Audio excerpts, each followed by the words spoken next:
అందరికీ నమస్కారం. ఇవాళ మనతో పాటు ప్రముఖ ఆధ్యాత్మికవేత్త ఆస్ట్రోన్యూమరాలజిస్ట్ శ్రీమతి జయప్రద గారు మనతో ఉన్నారు. మేడంతో మాట్లాడదాం. మేడం నమస్తే. మేడం నమస్తే అమ్మా. శ్రీమాత్రి నమః. 2025 నూతన ఆంగ్ల సంవత్సరం, కొత్త సంవత్సరం వస్తుందంటే అందరికీ మాకు ఎలా ఉంటుందో తెలుసుకోవాలనే ఒక కోరిక అయితే ఉంటుంది. మరి 2025 వర్ష ఫలాలు ద్వాదశ రాశుల వారికి ఎలా ఉండబోతున్నాయి మేడం? తప్పకుండా. ముందు మీకు చూస్తున్న ప్రేక్షకులందరికీ నూతన సంవత్సర శుభాకాంక్షలు. సో అందరికీ బాగుండాలి, బాగుంటుంది అనుకుంటూ ముందుకు వెళ్ళాలి తప్ప మనం ఎలా ఉంటుంది అంటే ఇందులో ఏది ఉన్నదో అదే చెప్పాలి, ఉన్నదే చెప్పాలి తప్ప లేనిది చెప్పలేము. No sugar coating, nothing. అంతే, ఉండకూడదు. ఎందుకంటే అది తెలిస్తే కదా. ఇప్పుడు మన జ్యోతిష్యం అనేది ఏంటి, ఒక వెలుగు అంటే ఏంటి, మనం వెళ్ళే గమ్యంలో ఏవేవి ఉన్నాయి అనేది చెప్తూ జాగ్రత్తగా వెళ్ళాలంటే, ఒక హైవే మీద మనం డ్రైవ్ చేస్తూ ఉంటే కార్ని, సో అక్కడ మలుపు వస్తుంది, జాగ్రత్తగా ఉండండి, ఇక్కడ హారన్ ఇవ్వండి అని చెప్తూ ఆ సిగ్నల్స్ మనకు పెడుతుంటారు వాళ్ళు. సో ఎందుకు అంటే డ్రైవ్ చేసే వాళ్ళు సేఫ్గా రీచ్ అవ్వడానికి, ఆ గమ్యం వెళ్ళడానికి మనకు పెట్టే హెడ్లైన్స్ లాగా వాళ్ళు హెడ్స్ మనకు పెడుతుంటారు. అలాగా జ్యోతిష్యం కూడా ఏంటంటే సైన్స్ అనేది ఏంటంటే ఇది ఏ పని ఎలా చేయాలి, ఎప్పుడు చేయాలి అనేది ఇంపార్టెంట్ అనమాట. సో ఈ సంవత్సరంలో తెలుసుకోవాలనుకునే అందరూ ఏంటంటే సంవత్సర వర్ష ఫలితాలు అన్నది ఏంటంటే ఉగాది నుంచి తెలుసుకునేవాళ్ళం. సో ఉగాది నుంచి ఎందుకు తెలుసుకున్నాం అంటే చెప్పే పంచాంగ శ్రవణం ఎవరైతే చెప్తున్నారో వాళ్ళు ఒక దేవాలయంలో కూర్చొని ఒక మంత్రశక్తితో జపము చేసుకొని వాళ్ళ ఆ నోటితో చెప్తూ ఉంటే ఎవరికైనా ఫలితాలు మంచిగా వచ్చేస్తుండేవి. సో ఇవాళ మనం ఛానల్స్లో చెప్పుకుంటున్నాం కనుక, సో అది ఆంగ్ల సంవత్సరంతో చెప్పుకుంటున్నాం, వాళ్ళు ఉగాది మన ఫలితాలు చెప్పుకుంటాం. కానీ ఇక్కడ ఏంటి, జనవరి రాగానే అందరికి ఆలోచన వచ్చేస్తుంది, ఖచ్చితంగా ఆ ఫలితాలు ఎలా ఉంటాయో తెలుసుకుందాం అనుకుంటారు. ఎప్పుడైతే ఈ ఫలితాలు తెలుసుకుందాం అనుకుంటున్నారో వీళ్ళందరికీ ఏంటంటే కొన్ని విషయాల్లో బాగుంటుంది, కొన్ని రాసుల వాళ్ళకి, కొన్ని రాసులకి కొన్ని ఇబ్బందులు ఉన్నాయి. అయితే ఈ ఇబ్బందులు ఉన్న వాళ్ళు జాగ్రత్త పడ్డము, పరిహారం చేసుకోవడం, బాగున్న వాళ్ళు బాగుంది కానీ దూసుకుని వెళ్లకుండా జాగ్రత్తగా వెళ్ళడం, ఇవి చేసుకుంటూ వెళ్తే అన్ని అనుకూలంగా ఉంటుంది. అయితే ఏ రాశుల వాళ్ళకి బాగుంది, ఏ రాశుల వాళ్ళు బాగాలేదని మనం చెప్పుకుందాం. మేడం 2025లో ఓవరాల్గా తులారాశి వారికి ఎలాంటి ఫలితాలు ఉండబోతున్నాయి, గ్రహస్థితి ఎలా ఉంది, ఎలాంటి రెమెడీస్ చేసుకుంటే బాగుంటుంది అంటారు? తప్పకుండా తులారాశి వాళ్ళకి ఈ సంవత్సరం అంతా కొంచెం బాగుందని అనుకోవాలమ్మా. కాకపోతే ఏంటంటే జనవరి నుంచి కాస్త మిశ్రమ ఫలితాలు, జనవరి తర్వాత మే నుంచి మంచి శుభ ఫలితాలు. సో జనవరి నుంచి మే వరకు మిశ్రమ ఫలితాలు. ఎందుకు అంటే ఇక్కడ ఉన్న గ్రహస్థితి వీళ్ళకి ఎలా ఉందంటే అష్టమ స్థానంలో గురువు, తర్వాత శని భగవానుడు, పంచమ స్థానంలో శని భగవానుడు, షష్ఠ స్థానంలో రాహు. షష్ఠ స్థానంలో రాహు యోగించినప్పటికీ కొన బాగుందన్నప్పటికీ కొన ఇక్కడ ఏమవుతుంది అంటే తులారాశి అధిపతి శుక్రుడు. ఇక్కడ శుక్ర రాహువులు అనే కాంబినేషన్ ఏదైతే వచ్చిందో ఇక్కడ ఏంటంటే ఏదో తెలియని ఒక మాయకి వెళ్ళడము, ఏదో వచ్చేసరికి అప్పు చేయడము, ఆ అప్పుకి కాస్త వడ్డీలు కట్టుకుంటూ పెరగడము, తర్వాత ఏదో ఒక కావాల్సిన లగ్జరీస్ కావాలని చెప్పి దానికోసం ఉన్నదానికంటే ఎక్కువగా ఖర్చు పెట్టడము, ఎక్కువగా కొనడము. చాలా మంది అనుకుంటే లోన్ పెట్టుకుంటే ₹1,00,000 లోన్ కోసం మీరు పెట్టడం అనుకోండి, ఇక్కడ షష్ఠ స్థానంలో రాహు ఉన్నారు కదా, మీకు ₹3,00,000 లోన్ వస్తుంది సార్, మీకు అంటే మీరు పెట్టుకోవచ్చు అని అంటే వస్తుంది కదా అని చెప్పి వీళ్ళు ఆ లోన్ పెట్టుకోవడము. దానివల్ల ఏమవుతుంది, వీళ్ళకి తీసుకున్నప్పుడు బాగానే ఉంటుంది, కట్టినప్పుడు ఆ కష్టపడేది వీళ్ళు. సో ఇలాంటి అవకాశాలు వీళ్ళకంటే అన్నీ అనుకూలంగా కనిపిస్తూ ఉంటాయి. సో ఈ ఒక విషయం, లోన్ విషయమే కాదు, ఒక స్థలం కొందామంటే ఆ పక్కన ఇంకో పెద్ద స్థలం ఉంది, మొత్తం ఇదేది కలిపి తీసుకోండి మీకు ఇంత తక్కువలో వస్తుంది అని చెప్పి అనడం, దానికోసం వీళ్ళు అప్పు చేయడము, ఆ అప్పుకు మళ్ళీ వడ్డీ కట్టడము. ఇలాగా అష్టమ స్థానంలో గురువు ఉండడం వల్ల, పంచమ స్థానంలో శని భగవాన్ ఉండడం వల్ల, షష్ఠ స్థానంలో రాహు ఏం చేస్తారంటే ఈ రెండుకి వాళ్ళకి హై ఎక్స్పెక్టేషన్స్ పెంచేస్తుంటారు. ఈ పెంచడం వల్ల ఏంటంటే వీళ్ళు పెంచుకుంటూ వెళ్ళిపోతూ అది పీకలోతుగా మునిగిపోయే అవకాశం ఉంటుంది. సో వీళ్ళు చేయాల్సిన పని ఏంటంటే ఏ పని చేసినా 1-10 సార్లు ఆలోచించి, వాళ్ళు ఇస్తానంటే మనం తీసుకోవడం కాదు, మనకి ఎంతవరకు అవసరం ఉందో అంతవరకు తీసుకోవడము, అలా ప్లాన్ చేసుకుంటే జీవితం బాగుంటుంది. లేకపోతే ఏమవుతుందంటే జనవరిలో అన్ని అవకాశాలు బాగున్నట్టుగా అనిపించి మే వరకు అన్ని పీకలోతులు పెట్టేస్తా, ఆ తర్వాత బాగున్నా వీటికి కట్టారు కదా.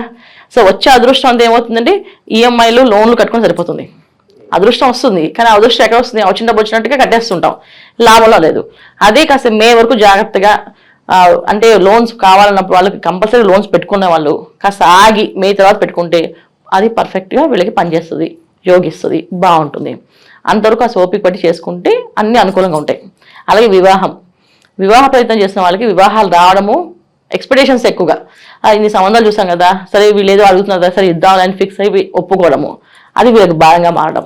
సో అయిన తర్వాత బాగుంటుందా అంటే అది గ్యారంటీ ఉండదు, మళ్ళీ అక్కడ కూడా మోసపోయే అవకాశం ఎక్కువగా ఉంది.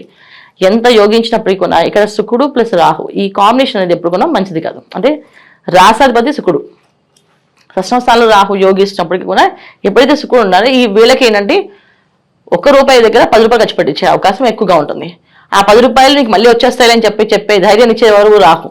ఇచ్చేస్తాను నీకు ₹10 ఏముంది, నేను సంపాదించేస్తాను, ₹10 వచ్చేస్తాయి అని చెప్పడం, అలా చెప్పేటట్టుగా వాళ్ళకి అనిపించడం, గ్యారంటీగా రేపు వచ్చేస్తాయి అని చెప్పి ఉన్న డబ్బులు వాడుకోవడం, అప్పుడు అవి రాకపోవడం, ఇవి ఇబ్బందులు జరుగుతాయి. అందుకని నేను జాగ్రత్తగా ఉండడం, క్రమశిక్షణ అంటే ఆర్థిక పరిస్థితి మీద క్రమశిక్షణ ఉండాలి. అంటే డబ్బు దగ్గర క్రమశిక్షణగా ఎంత కావాలో ఎంత అవసరమో ఖర్చు పెట్టుకుంటే వీళ్ళకి అంత హ్యాపీగా ఉండగలుగుతారు. లేదు ఇష్టం వచ్చి ఖర్చు పెట్టారా, ఇష్టం వచ్చేటికి ఇబ్బందులు పడవలసిన అవకాశం ఎక్కువగా కనిపిస్తున్నాయి. అందుకని వీళ్ళు చేయాల్సిన తులారాశి వాళ్ళు ఆర్థికమైన పరమైన ఇబ్బందులు ఏవైతే ఉన్నాయో దాన్ని ఎదుర్కోవాల్సిన పరిస్థితి వచ్చినప్పుడు జాగ్రత్త పడితే అవి అసలు ఆ పరిస్థితి రాదు. పడకపోతే ఇంకా మా ఆర్థిక పరిస్థితి బాగుండదు. ఇవి జరుగుతున్నాయి. ఇంకా వివాహ విషయంలో ప్రయత్నాలు కూడా మే తర్వాత చేస్తే అనుకూలంగా ఉంటుంది. ఉద్యోగ విషయాల్లో వ్యాపార విషయాల వాళ్ళకి చాలా అనుకూలంగా ఉంది. ఎందుకంటే షష్ఠ స్థానంలో రాహు యోగిస్తాడు బ్రహ్మాండంగా. వీళ్ళకి అన్ని పనులు ఇంత చేస్తాము అని అంటే వీళ్ళు బాస్ దగ్గర మేము బాగా చేస్తా అని చెప్పి మంచి మాటలు అంటే ఇంకా ఆ మాటలకి ఖచ్చితంగా వాళ్ళు ఫిదా అవ్వాల్సిందే. అలాంటి మాటలు అలాంటి అవకాశాలు ఆయన కలిగిస్తాడు. ఎందుకంటే షష్ఠ స్థానంలో రాహు కదా బ్రహ్మాండంగా కలిగిస్తాడు, చేయగలుగుతారు. ఇలాంటి అన్ని బాగున్నప్పటికీ కొన్న తులారాశి వాళ్ళకి నేను సంతాన విషయంలో జాగ్రత్తగా ఉండాల్సి వస్తుంది. సంతాన విషయంలో కాస్త ఇబ్బందులు ఉన్నాయి. సంతానం కోసం ప్రయత్నం చేసేవాళ్ళు కానీ, సంతానం ఉన్నవాళ్ళు కానీ, సంతానం అభివృద్ధిలో ఉన్నవాళ్ళు, వృద్ధిలో ఉన్న వాళ్ళకి కాస్తంత ఇబ్బందులు ఆటంకాలు కనిపిస్తున్నాయి. జాగ్రత్తగా ఉండాల్సిన అవసరం ఉంది. తర్వాత అనారోగ్య సమస్య ఒకటి, ఏదైనా రోగం అనేది వస్తే అది వదలదు. సో రోగం రాకుండా చూసుకోవాల్సిన బాధ్యత ఈ తులారాశి వాళ్ళకు ఉంది. ఈ సంవత్సరంలో వీళ్ళు చేసుకోవాల్సిన పరిహారమైన బాధ్యత అయినా ఏదైనా చేసుకోవాలంటే ఎక్కువగా ఇంట్లో ఆహారాన్ని తీసుకోవడం, శాకాహారాన్ని తీసుకోవడం, ఆదివారాలు నియమనిష్టలతో ఉండడం, ఆదివారం మాంసాహారం ముట్టుకోకూడదు, ఆదివారం ఏ పార్టీలకు వెళ్ళకూడదు, ఆదివారం చక్కగా దేవాలయానికి వెళ్ళాలి, క్షేత్ర దర్శనం చేసుకోవాలి, చక్కగా ప్రదక్షిణాలు చేయాలి, వీలైతే భజన చేయాలి. ఇలా చేసుకుంటూ వెళితే అనారోగ్య సమస్య అనేది రాదు. రోగం అనేది వస్తే అది వదలదు వెళ్ళి. ఆ రోగం రాకుండా మనం బాధ్యతగా ఉంటే ఖచ్చితంగా ఇబ్బంది లేకుండా బయటపడతారు. లేకపోతే తులారాశి వాళ్ళకి అన్ని బాగున్నప్పటికీ కూడా అనారోగ్య సమస్య అనేది ఉంది, జాగ్రత్త అది వెంటాడుతుంది. అది జాగ్రత్త పడాలి. ఇది మెయిన్. మేడం, సంవత్సరం అంతా చేసుకోవడానికి వీలుగా తులారాశి వారికి ఏదైనా పరిష్కార మార్గాలు ఉంటే తెలియజేయండి మేడం. తప్పకుండా వీళ్ళు ప్రతి శుక్రవారం లక్ష్మీ నరసింహస్వామి గుడికి వెళ్దాం. లక్ష్మీ నరసింహస్వామికి అర్చన, అభిషేకము, ఆ తర్వాత వస్త్రదానము అంటే వస్త్రాలు ఆ స్వామివారికి అర్చన చేయించడానికి ఇవ్వడము, ఆ వస్త్రాలని దానం చేయడము అంటే స్వామివారికి అమ్మవారికి పెట్టిన పట్టు వస్త్రాలు ఏవైతే పెడతామో అవి తీసుకొని బ్రాహ్మడికి కట్టుకోమని చెప్పి ఇవ్వడం. అలా ఇవ్వడం వల్ల వీళ్ళకి అనుకూలంగా ఉంటుంది. చాలా మంది దేవుడి దగ్గర వస్త్రాలు పెడితే మనం తెచ్చుకోవాలి కదా, మనకి బాగుంటుంది కదా, మనం వేరే వాళ్ళకి ఇచ్చేస్తే ఎలాగాని. అలా కాదు, ఇక్కడ వస్త్రదానం అనేది భగవంతుడికి సమర్పిస్తున్నదిగా భగవంతుడి స్వరూపంగా బ్రాహ్మడికి దానం ఇవ్వడం. అంటే అది ఆ వస్త్రం భగవంతుడే కట్టుకున్నాడు. ఇప్పుడు దేవుడి దగ్గర పెట్టి తీసుకోవడం వేరు, దేవుడికి ఇవ్వడం వేరు. సో దేవుడికి ఇవ్వాలంటే దేవుడికి కట్టడము, వస్త్రాన్ని కట్టడము. సో కట్టి వాళ్ళు ఏం చేస్తారు, మళ్ళీ దాన్ని ఆక్షలో పెట్టి అమ్మేస్తారు. అదే వస్త్రం పెట్టిన తర్వాత అక్కడున్న బ్రాహ్మడికి ఇచ్చి ఈ వస్త్రాలు మీరు కట్టుకోండి స్వామి అని చెప్తే భగవంతుడికి సమర్పించినట్టు వస్తుంది.